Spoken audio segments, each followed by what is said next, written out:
So nice to have you with us. Here's what's happening this Wednesday. The thrilling nail-biter as Team Canada advances to the men's hockey semifinals. It was quite something. You stick with the program, and yeah, we got the job done. A play-by-play of the overtime victory and how fans are celebrating. Quite simply couldn't sit on the sidelines. How a surprise defection could impact a potential majority in the House of Commons. The cost of delays already being paid dearly by us. Plus, what young people are demanding from Ottawa to protect their online safety.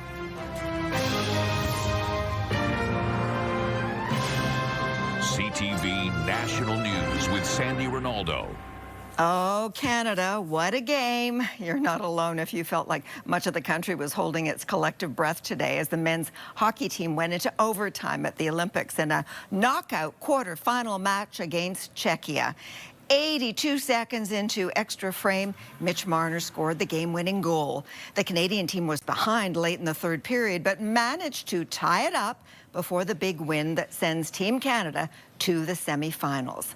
A come-from-behind victory that had all of us here in the newsroom on the edge of our seats so much that we asked CTV's Heather Butts to head out onto the streets of Milan and give us a sense of how Canadians in Italy are celebrating this last-minute push by Team Canada. Hi, Heather.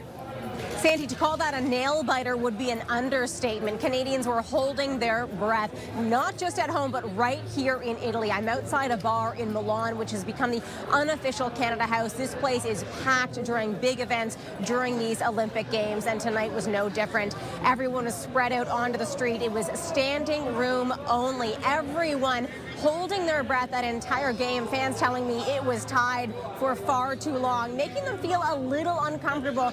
But many people here tonight told me they had faith. They knew the Canadians were going to pull through. They were worried, of course, when Sidney Crosby left the game with that injury. But then Mitch Marner pulls through with that overtime goal. Here's what fans had to say.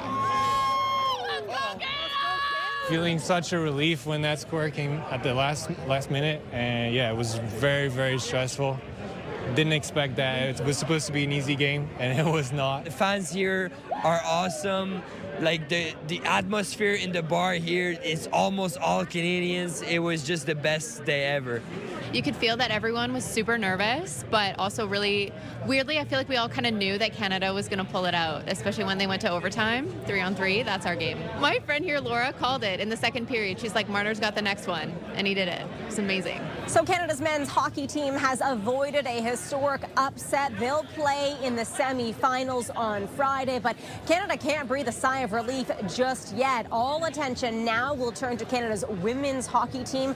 They play in that gold medal matchup against the United States tomorrow. Fans here are telling me this place will be packed. Canadians in Italy on the edge of their seats watching Canada's hockey teams. Sandy. And here in Canada as well, too. Heather, thank you. Now, Canada also had a golden moment on the ice today. Stephen Dubois won the gold medal in the men's 500-meter short track. The Quebec skater got the lead early and held on for the victory, and Canada's fourth gold of these games. And some Olympic history as well after the team of Dana Eblay, Florence Brunel, Kim Boutin, and Courtney Saroux finished third in the women's 3,000-meter short track relay. For Saroux, it's her fourth medal of the Games, moving her into second all-time for Canadian athlete at a single Winter Olympics, behind only Cindy Clausen, who skated to 5 medals in 2006 in Turin. Well, a gut punch for the federal Conservatives today as a third MP crossed the floor to join the Liberals. Alberta's Matt Jeneroux says he made the move because of challenges facing the country. This is a big deal because it creates a possible pathway for Mark Carney to secure a working majority in the House. CTV's senior political correspondent Mike Couture now on the surprise defection and what it could mean to the House dynamic. Mike. Well, Sandy, the Liberals have added 3 Conservatives to their ranks in the last 4 months. And it was a big enough deal that Prime Minister Mark Carney made a detour to Edmonton to show off his new MP. Matt brings a wealth of experience. Prime Minister Mark Carney praising his newly poached MP. Matt Jeneroux says his decision to leave the Conservatives was more about the team he was joining. Quite simply couldn't sit on the sidelines after seeing what the Prime Minister was, the ambitious agenda he was undertaking across the country and across the world.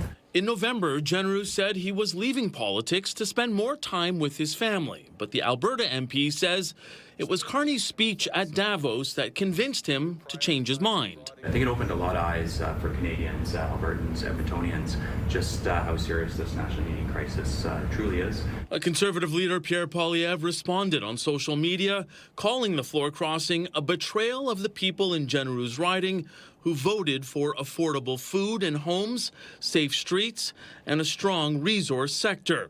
And some believe Jeneroux could suffer the consequences of his decision in the next federal election. When he starts knocking on doors, he's going to get a bit of a wake-up call that these people didn't vote for a good speech in Davos. They voted for a Conservative member of Parliament to represent their Conservative values, and that's not what they're getting. But Poilievre could feel the effects first. Jeneroux is the third MP he's lost to the Liberals in the last 4 months. While polls have the Liberals and Conservatives in a dead heat, Carney has a 29-point lead when it comes to preferred Prime Minister. When some caucus members leave to cross the floor to join the Liberals, that's their own vote of what I'll say discontent with Pierre Poilievre as a leader and as a potential Prime Minister.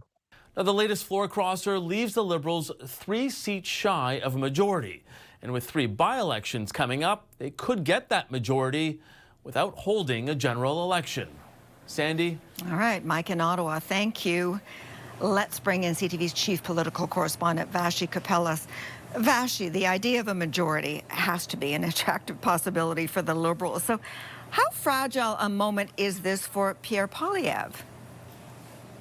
Well, I think you're exactly right to describe it as fragile. That is the appropriate word here. I think, look, anytime a majority is within reach is a great day for the governing party, in this case, the Liberals. I'm not sure a majority of 1 or 2 is exactly going to secure a much more stable kind of path for them to navigate the House of Commons, but still, it's better than 3 seats short of a minority. The question of fragility of Pierre Poilievre's leadership, though, becomes front and center now that this is 3, right?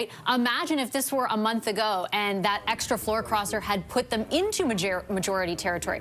I think we would be having a discussion right now about whether Pierre Poilievre was on the verge of leaving. So anytime there are questions about the leader's leadership, which there will be following this 3rd floor crossing, is not a great day for the leader of any political party. So is that the end of it, Vashi? Are there any more Conservatives who feel the same way as Jeneroux? I'm going to go out on a limb, Sandy, and say it's not the end of it. And I can't find a single Liberal in and around the Prime Minister or even MPs who have been involved in this process. And there were more than one who say this is the end of it. They have very specific people they targeted, for example, in ridings that were won very narrowly, or people who ideologically are more to the center, or where there is a confluence of those 2 factors. There is a sort of strategic method to what they are doing that at least they communicate to me. So I don't think this is the end of it, Sandy. Okay, Vashi, thank you so much. All right, a powerful winter storm has much of Canada digging out and slowing down today. Blizzards and bitter cold are battering parts of Alberta, Saskatchewan and Manitoba, creating near whiteout conditions on highways and rural roads. Environment Canada warns some areas could see up to 40 centimeters of snow. A slippery mess further east in Toronto and across southern Ontario. Snow is mixing with ice pellets and freezing rain, making the commute slick and slow. And heavy snow and strong winds are hammering parts of the East Coast, especially Newfoundland and Labrador, adding to already challenging conditions. Anywhere between 30 and 60 centimeters could fall in some areas by Thursday morning. Now, winter weather may have been a factor in the decline of house sales last month. The Canadian Real Estate Association is blaming harsh weather for the big chill. But will the cold and snow affect the overall outlook? CTV's Heather Wright now on whether the slowdown is setting off alarm bells. That January snowstorm that buried parts of southern Ontario in as much as 60 centimeters of snow and left many roads impassable for days is now being blamed for more than just messy driving. The first day we had one party. Alan Nasseri is a real estate broker and says a typical open house usually has about 10 interested parties. But last month, some were virtually empty. He says the weather played a role in the slow month, but so too did economic uncertainty. There are way less buyers in the market as that confidence in the market, at least based on our observation, is not there at this time. Home sales across Canada fell to multi-year lows in January as winter storms compounded an already cooling real estate sector. The Canadian Real Estate Association says home sales were down more than 16% last month compared to the year before and down nearly 6% compared to December. The extent of the weakness in the sales data could just be like 2 or 3 business days where people didn't get out and do stuff. So I say, you just have to wait till next month to see if maybe it is a fundamental thing that's changed or whether it was weather. While interest rates and home prices are down, houses are still expensive in many markets. Economic uncertainty is keeping many would-be buyers on the sideline, as well as a lack of inventory when it comes to what buyers actually want. Housing stock and what's available in the market is a lot of very expensive detached homes and a lot of small condos and not a lot of sort of family-friendly, affordable middle stuff. While CREA expects the real estate market will pick up this year, economists predict the extent of any rebound won't be clear until the spring. Heather Wright, CTV News, Toronto. A third complainant testified today at the sexual assault trial of billionaire businessman Frank Stronach. The woman, now in her 70s, told the trial she grew to know Stronach at his restaurant and nightclub complex in the 1970s. She says she felt confused and betrayed when the man she trusted tried to sexually assault her in his apartment after dinner. She says she grabbed her purse and coat and never had contact with Stronach again. The 93-year-old has pleaded not guilty to 12 charges related to 7 complainants over incidents spanning decades. An unprecedented social media trial got underway today in Los Angeles as Meta CEO Mark Zuckerberg appeared in court. Mr. Zuckerberg, did Meta purposely design the platform to harm children? Zuckerberg's company faces allegations its platforms like Facebook and Instagram are deliberately addictive to children. The plaintiff is a now 20-year-old woman who says her addiction to the technology increased her depression and led to suicidal thoughts. Meta and YouTube are the remaining defendants after TikTok and Snap settled out of court. The social media trial is resonating in Ottawa today. A group of young people from Alberta arrived on the Hill to push for more online safety and accountability. CTV's Abigail Beeman now on the Youth Digital Rights Blueprint the group released and the changes they want. Abigail. Sandy, they hope politicians will look to their new blueprint for suggestions on protection and support in the short and long term and involve youth in consultations for any new policy from the start. 1, 2, 3, to you! Among this group of young people on Parliament Hill, Jordan Varney says online bullying from a young age actually changed her personality. My light kind of dimmed, you could say. Like the spark that you have as a child where you're happy and you want to do all these things and you have these dreams, these kind of cruel areas can really diminish people's light.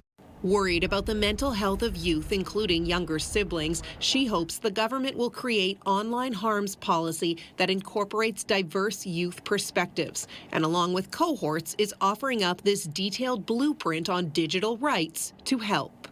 Digital spaces are human rights environments. Youth are calling for clear federal action, which include a national youth digital safety advisory council with real decision-making, a statutory duty of care requiring platforms to assess and prevent harm. Since France and Australia introduced social media bans for young people, there's been speculation as to whether Canada will do the same. Ottawa has promised a new online harms bill is coming. This group says bans police rather than protect, with adults telling youth to just be careful. If anything does happen in an online space, it is our own fault. They want to see a safety net instead, with improved reporting systems. We're ready to work. The question is whether the government is ready to meet us with the same courage, humility, and urgency.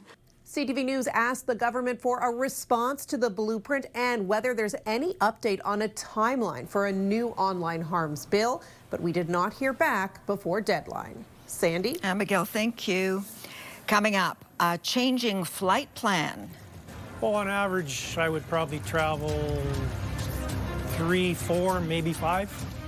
Why Canadian carriers are dropping U.S. routes and how that's impacting passengers.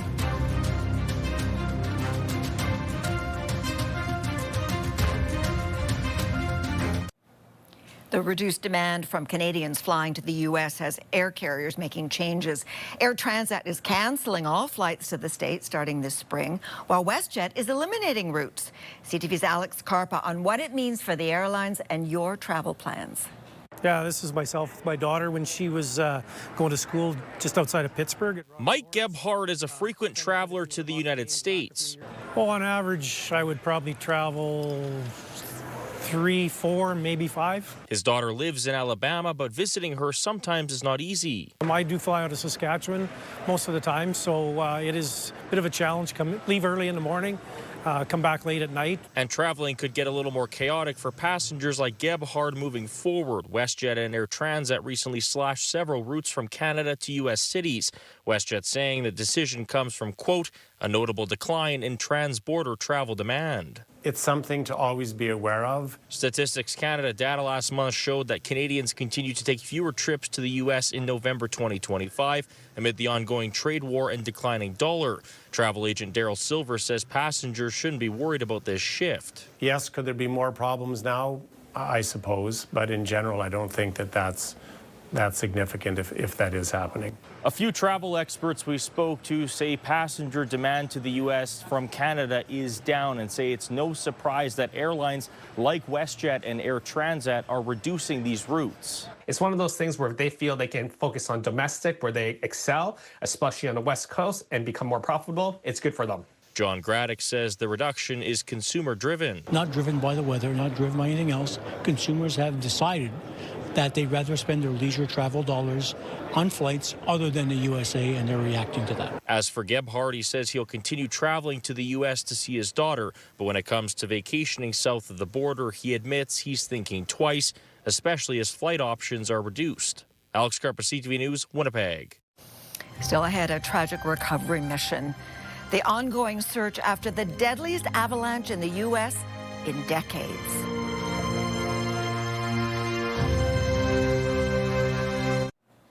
Eight backcountry skiers have been found dead after an avalanche near Lake Tahoe in California. Due to the ongoing challenges of the weather, the avalanche conditions, the effort remains ongoing, as well as our search for the remaining skier. The hunt for the final skier is now a recovery operation. Another 6 members of the group were rescued in fierce winter conditions. A rescue crew of 50 was dispatched to the scene, but the urgent search was slowed by low visibility and gale force winds. U.S. President Donald Trump is set to hold a major meeting of his Board of Peace for Gaza tomorrow. He will announce that member states have pledged more than $5 billion towards the Gaza humanitarian and reconstruction efforts, and have also committed thousands of personnel to the International Stabilization Force and local police. The White House says 20 countries will be in attendance at Thursday's meeting in Washington. The board is meant to oversee the future of the Gaza Strip. Canada had initially been asked to be part of the board, but the U.S. president later withdrew the invitation. And Irish rock band U2 has just released new music paying tribute to Renee Good, the woman killed by ICE agents in Minneapolis. Renee Good, born to die free, American mother of 3, 7th day January, a bullet for each child you see. The song, titled American Obituary, was released today as part of a surprise EP.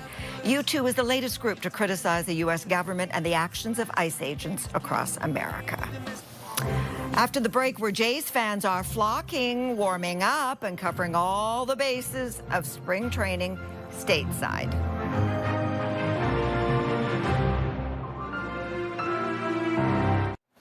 The Toronto Blue Jays are deep into their spring training in sunny Florida. No snow or freezing rain in Dunedin. And the locals are very happy that the team is there, especially with Canadians avoiding travel to the U.S. CTV's Sean Leathong now on the Jays' home, away from home.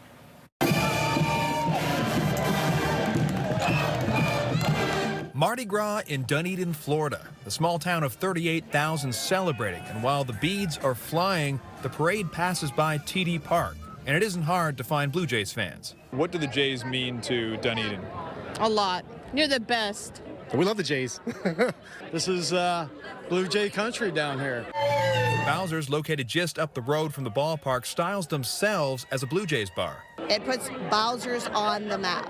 And while Mardi Gras brings out the crowds, owner Janet Bostert has noticed something different about Canadian visitors. A lot of our Canadians, I call them our Canadians, that come down to visit us, they're not staying as long.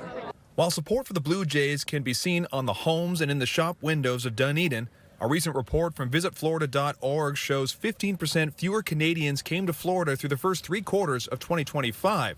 So what's happening here? You know, they're family to us, so we don't feel it in that way. The Blue Jays have been in Dunedin for their entire 50-year history, the only major league team to do so.